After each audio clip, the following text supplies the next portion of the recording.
안녕하십니까. 맥체인 성경 읽기 역대하 2장, 요한일서 2장, 나훔 1장, 누가복음 17장. 첫 번째 역대하 2장 성전 건축의 준비와 겸손한 예배관. 본문 이해에 도움이 되는 배경과 맥락을 소개합니다. 역대하 2장은 솔로몬이 여호와의 이름을 위하여 성전을 건축하고 준비하며 두로 왕 히람과 협력하는 과정을 보여주는 장입니다. 솔로몬은 성전이 하나님을 가두는 것이 아니라 이름을 기념하며 분향하고 예배드릴 거룩한 자리임을 고백합니다. 하늘과 하늘들의 하늘이라도 주를 용납하지 못하겠거든 이라는 말은 하나님의 초월성과 인간 예배의 겸손한 한계를 동시에 드러냅니다. 백양목과 기술자, 제의적 질서가 동원되지만 중심은 인간의 영광이 아니라 하나님의 영광이며 성전은 언약 공동체의 중심이라는 신학을 강조합니다.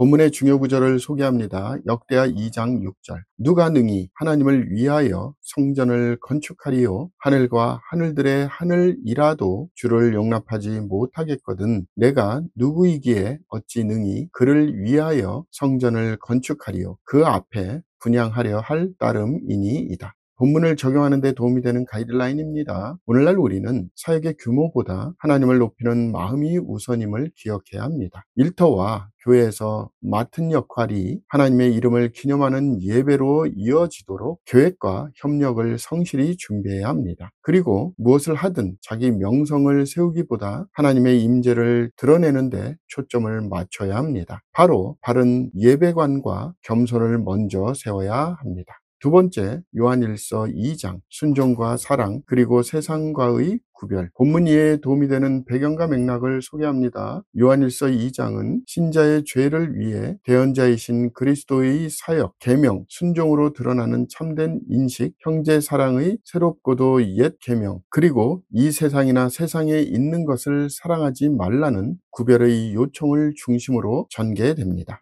여기서 세상은 하나님을 대적하는 가치체계를 의미합니다. 또한 아이들아 지금은 마지막 때라 적그리스도가 오리라는 말을 너희가 들은 것과 같이 지금도 많은 적그리스도가 일어났으니 그러므로 우리가 마지막 때인 줄 아노라 라는 말씀은 종말적 분별을 요구합니다. 요한은 기름 부음 받은 공동체가 진리 안에 거하여 미혹을 이기도록 권면합니다.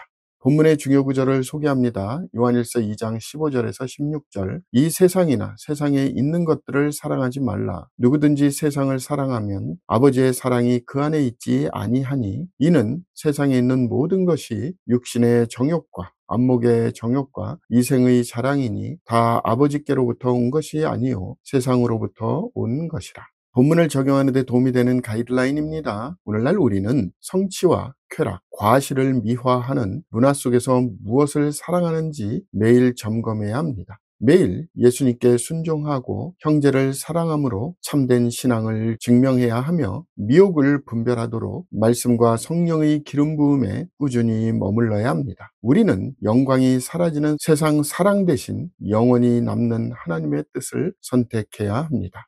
세 번째, 나훔 1장 악을 갚으시되 의인을 보호하시는 공의. 본문에 도움이 되는 배경과 맥락을 소개합니다. 나훔 1장은 니느웨에 대한 여호와의 심판 선언의 서론입니다. 하나님은 여호와는 질투하시며 보복하시는 하나님이시니라 노하기를 더디하시며 권능이 크시며 라고 선포되며 이 두 속성은 공의와 인내의 조화를 보여줍니다. 아수르 제국의 폭력과 교만에 대한 하나님의 판결 속에서도 여호와는 선하시며 환난 날에 산성이시라는 약속이 의인에게 주어집니다. 심판은 파괴의 끝이 아니라 하나님의 통치를 회복하는 수단입니다. 본문의 중요 구절을 소개합니다. 나훔 1장 7절 8절. 여호와는 선하시며 환난 날에 산성이시라. 그는 자기에게 피하는 자들을 아시느니라. 그가 범람하는 물로 그곳을 진멸하시고 자기 대적들을 흑암으로 쫓아내시리라. 본문을 적용하는 데 도움이 되는 가이드라인입니다. 오늘날 우리는 악이 승리하는 듯 보여도 하나님의 공의가 반드시 실현됨을 믿어야 합니다. 억압과 불의 앞에서 하나님께 피함으로 담대함을 얻어야 합니다. 오늘날 우리는 보복이 아니라 의로우신 주님의 심판에 맡기는 믿음을 배워야 합니다. 그래서 환난의 날에 주의 선하심을 경험하는 오늘날의 증인으로 서야 합니다.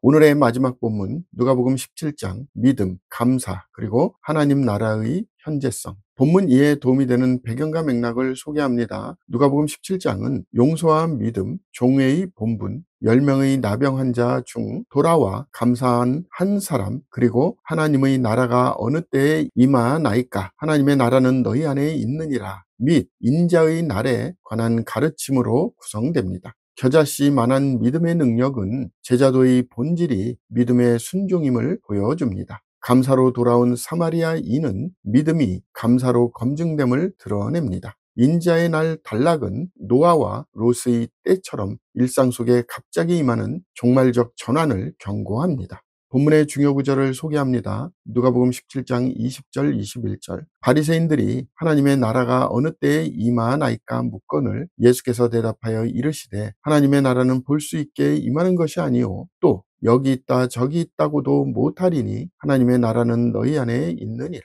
본문을 적용하는 데 도움이 되는 가이드라인입니다. 오늘날 우리는 하나님 나라가 화려한 표징보다 믿음의 순종과 감사 속에 임함을 알아야 합니다. 일상의 자리에서 믿음으로 순종하며 감사로 하나님 나라의 현재성을 증언해야 합니다. 종말의 날을 계산하기보다 오늘의 순종으로 준비해야 합니다. 즉 보이지 않는 통치에 충성하여 보이는 삶의 변화를 낳아야 합니다. 오늘 본문의 나훔서가 시작되므로 나훔서가 쓰여진 목적을 소개합니다. 나훔서는 아수르 제국, 특히 니느웨의 교만과 폭력에 대한 하나님의 최종 심판을 선포하기 위해 기록된 예언서입니다. 요나 시대에 하나님의 긍휼을 받았던 니느웨가 다시 잔혹함으로 돌아갔기 때문에 하나님은 더 이상 그들의 악을 용납하지 않으시고 공의를 실현하십니다. 이 책은 악의 세력이 아무리 강대해 보일지라도 하나님의 공의 앞에서는 무너진다는 메시지를 강조합니다. 동시에 하나님은 자기 백성을 억압에서 해방시키며 환난 날에 산성이시라고 선언함으로써 보호와 위로를 약속하십니다. 나훔서는 심판의 예언이지만 궁극적으로는 하나님의 백성에게 구속과 회복을 보증하는 희망의 메시지입니다. 그 목적은 역사 속에서 하나님의 통치와 정의가 반드시 이루어진다는 확신을 주는 데 있습니다.